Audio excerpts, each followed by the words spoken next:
he thinks that this is a really petty attempt to do him down, and that he's already been punished. Um, what happened? I mean, there were two by-elections last June. The Conservatives lost two seats.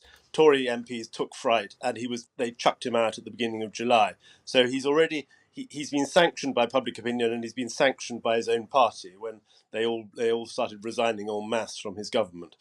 Just imagine if you'd been in Boris Johnson's head over the past 5 years, what a terrifying place that would be. How would it feel to have Brexit, a global pandemic, a war, not to mention a divorce, a near-death experience, a marriage and two babies, all whizzing past you? And that's just the stuff we know about. What goes on underneath the ruffled hair and behind those eyes? Let's talk to someone who knows as well as almost anyone. Andrew Gimson is the author of Boris Johnson, The Rise and Fall of a Troublemaker at Number 10. Good morning to you, Andrew. Good morning, Stig. What do you make of Boris Johnson back in the spotlight? I'm sure Rishi Sunak is the last thing that he wants to be reminded of this episode. From what you know of Boris Johnson, what sort of performance are you expecting from him? Will he be relishing this? Will he be being dragged here reluctantly? What do you think his attitude will be to all of this? I think he'll be very, very angry, actually, because I think he thinks that this is a really petty attempt to do him down, and that he's already been punished. What happened? I mean, there were two by-elections last June. The Conservatives lost two seats. Tory MPs took fright, and they chucked him out at the beginning of July. So he's been sanctioned by public opinion, and he's been sanctioned by his own party when they all started resigning en masse from his government.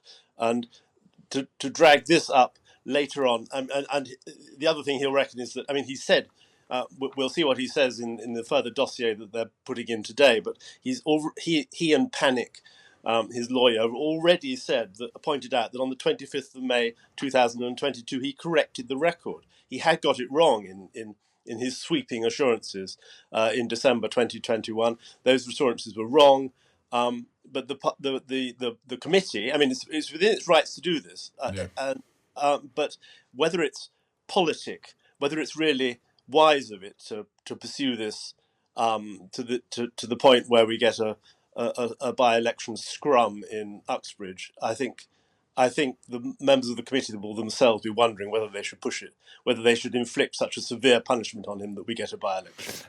Exactly, and that's if they suspend him for 10 days, then there's a recall petition possible, and we could end up with a by-election. I'm really fascinated by this notion of his skill in public, Boris Johnson, because on one hand, he clearly is a very good after-dinner speaker. I've been in rooms where he's spoken, and he has people like putty in his hands. He's not a brilliant orator, actually, Boris Johnson. He wasn't brilliant at Prime Minister's questions. Also, he got rattled and he got a bit chippy. I'm intrigued to know what you think he'd be like as the subject of an interrogation by 7 of his peers in an area where he's already angry. Well, he's very bright and he's got a very good memory and he's incredibly competitive, so he will want to win this. I mean, his mastery of Latin and Greek demonstrated his memory, and it remains to this day very good. So he'll have the facts absolutely at his fingertips, and he'll know that this is very, very important for his reputation. Though, were he to lose, of course, in a funny sort of way, that strengthens his credentials as the insurgent, the outsider, the person who the establishment can't bear and will use any pretext to destroy. Well, that's exactly right. I mean, it's often pitched this, and it's going to be fascinating. We're going to play all of it live on Times Radio, because I think as an act of political theatre, it's going to be magnificent. Because I think he's an interesting performer. Some of them will be coming out all guns blazing for him. So it'll be a fascinating process. But I wonder, actually, though, have they already made up their minds, Andrew, about this? That if you love Boris Johnson, you believe, and we have people contacting this programme all the time, you believe there's a sort of media political conspiracy out to get him. Why are we talking about Partygate the whole time? Why is everyone out to get him? He should have been left to carry on running the country and exercising the mandate he was given him. And there's a whole bunch of people, maybe the majority even, saying this guy is a scallywag. He misleads people. He has done all his life. Why should we care about yet another example of him doing it? Right or wrong, we know who Boris Johnson is. So there's two teams already, and I wonder whether that won't change whatever happens tomorrow.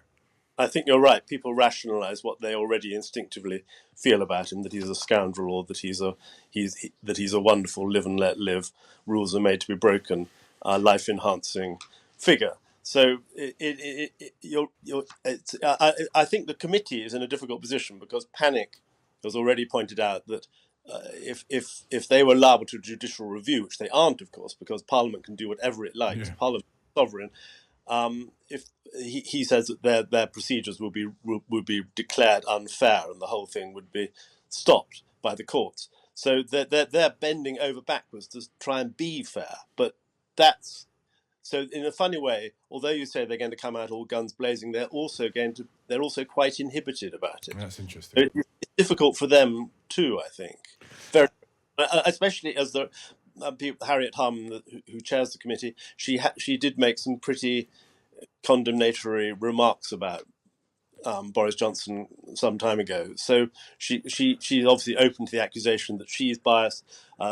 Then Sue Gray, this great civil servant, now that she's going to work for Osama, she also, it's more difficult for her to be regarded as impartial. So and do you think he'll come out with? I mean, I'm just finding. Do you think he'll go after that? That he won't be sort of passive? Because sometimes in committees, people are passive and they try and survive. But for 4 hours, and maybe he's not got much to lose. Maybe he'll have to come out and say, Chairman Harriet Harman, I think you've already made up your mind. Sue Gray's a fraud.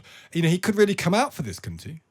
He could do that, or he might disconcert them by making some kind of